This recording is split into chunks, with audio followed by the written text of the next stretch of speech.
आज मैं आप लोगों को बताऊंगा भारत के अंदर आर्य लोगों का आगमन यानी ब्राह्मण का आगमन और आर्य कौन है, द्रविड़ कौन है, ये आप लोगों के सामने आज मैं साक्ष्यों के साथ पेश करने वाला हूं। आप लोग बने रहिए। बुक समरी फिशरमैन इंडिया के इस चैनल के सभी दर्शकों को मेरा सादर प्रणाम, नमस्कार। दोस्तों, अभी तक अगर आप लोग इस चैनल को सब्सक्राइब नहीं किए हैं तो आप लोग सब्सक्राइब करके बेल आइकन को दबा करके ऑल कर दीजिए, ताकि आपको समय समय पर वीडियो भारत का प्राचीन इतिहास सत्य के साथ आप लोगों के सामने पहुंचता रहे। आज मैं आप लोगों को बताऊंगा वो इतिहास जो भारत के अंदर ब्राह्मण कब आए, कैसे आए, वो पूरा विस्तार से आप लोगों को जानकारी मुहैया कराऊंगा।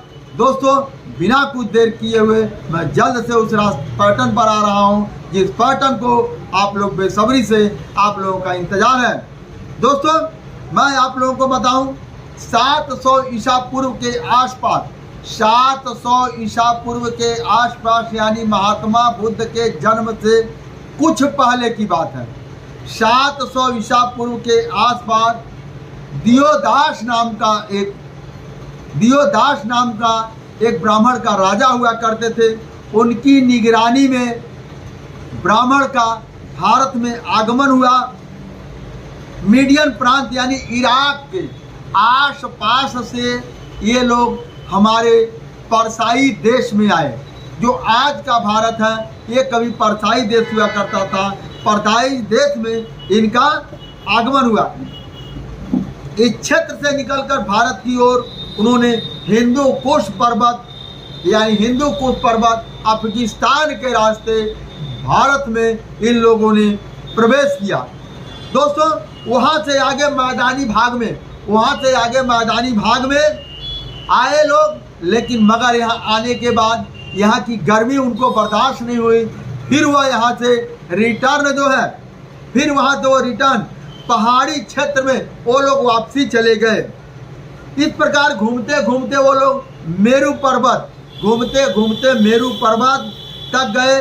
उनकी यहाँ यात्रा दियोदास के नेतृत्व में हुई थी, जिसका अर्थ यह हुआ कि मीडियन से आते लगभग 700 ईसा पूर्व बुद्ध काल से एक सदी पहले भारत के तराई क्षेत्र में चलकर आकर इन लोगों ने बसा।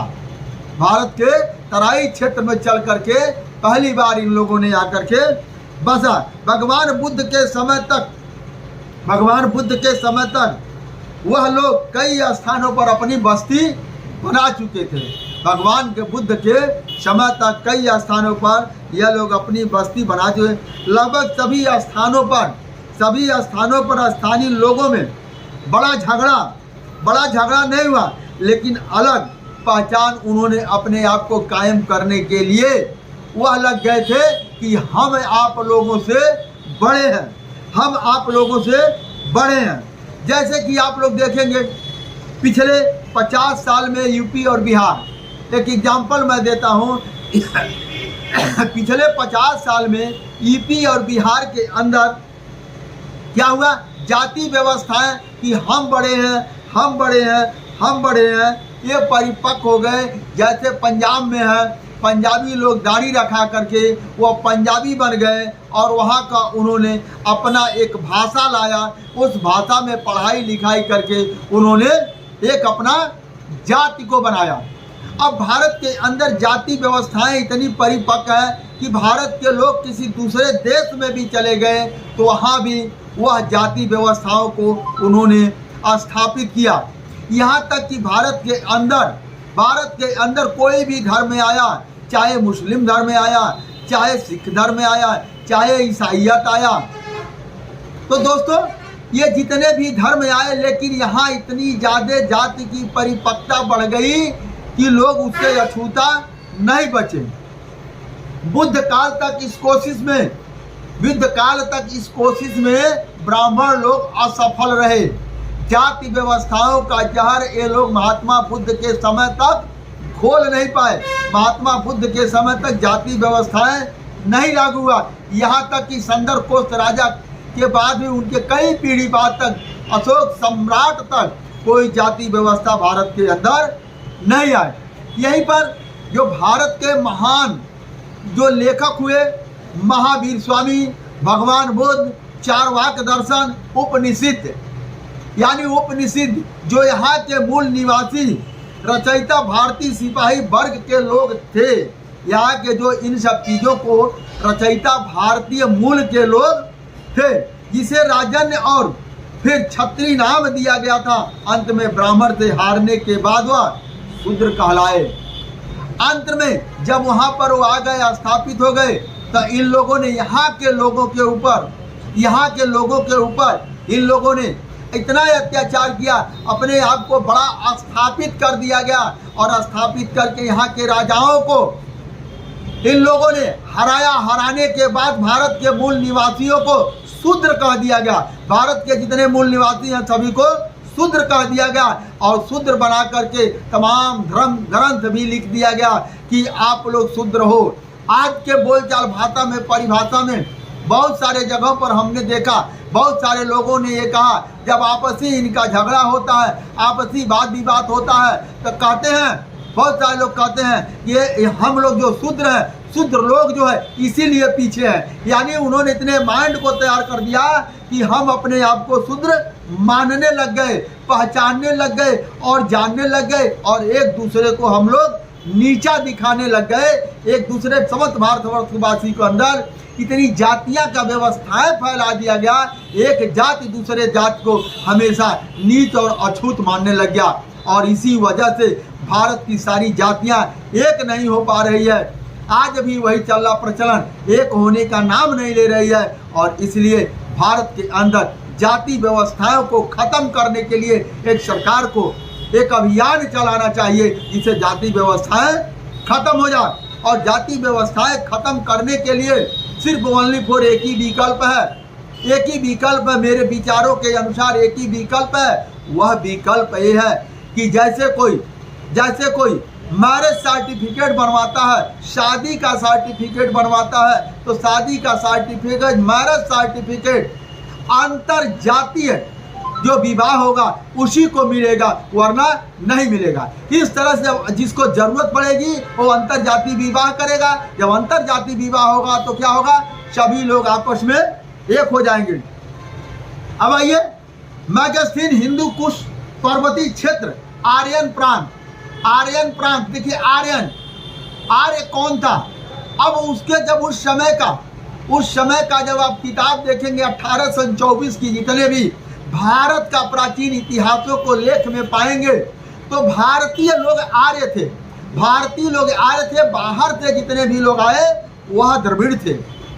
आर्य का मतलब होता है, आर्य शब्द उसको दिया जाता है जो एक सम्मानित व्यक्ति होता है, उसे आर्य कहा जाता है। तो भारत के जितने भी राजा थे, भारत के मूल निवासी थे, यह लोग सम्मानित व्यक्ति थे, इसलिए ये लोग आर्य थे। विदेश से जो आए वह द्रविड़ है। 1924 का किताब आप लोग ले करके पढ़ लीजिए, भारत का प्राचीन इतिहास आप लोगों को मिलेगा। अगर किसी को चाहिएगा तो आप कमेंट में डालिएगा, मैं उसका स्क्रीनशॉट आपको भेज दूंगा, आपको ये प्रमाण मिल जाएगा।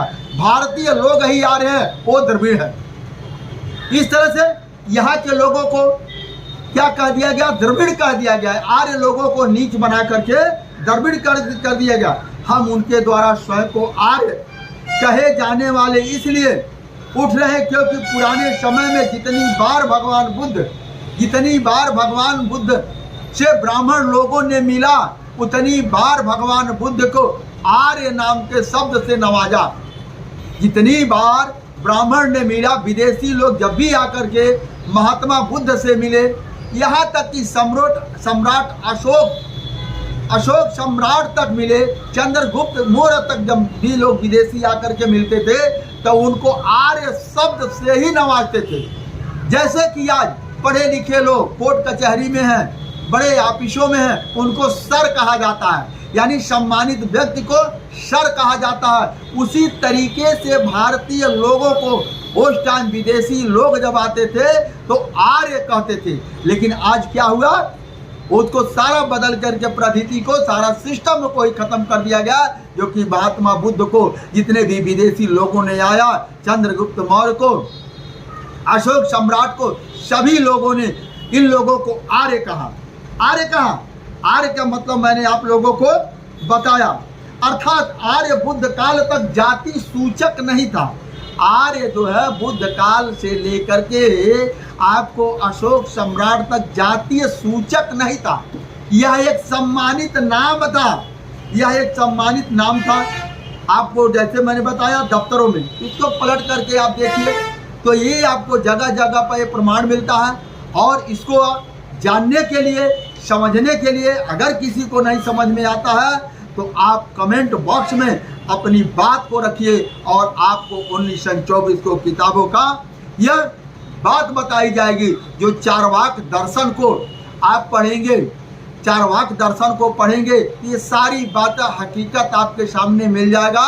जो कि चारवाक दर्शन एक बहुत दुर्लभ किताब है।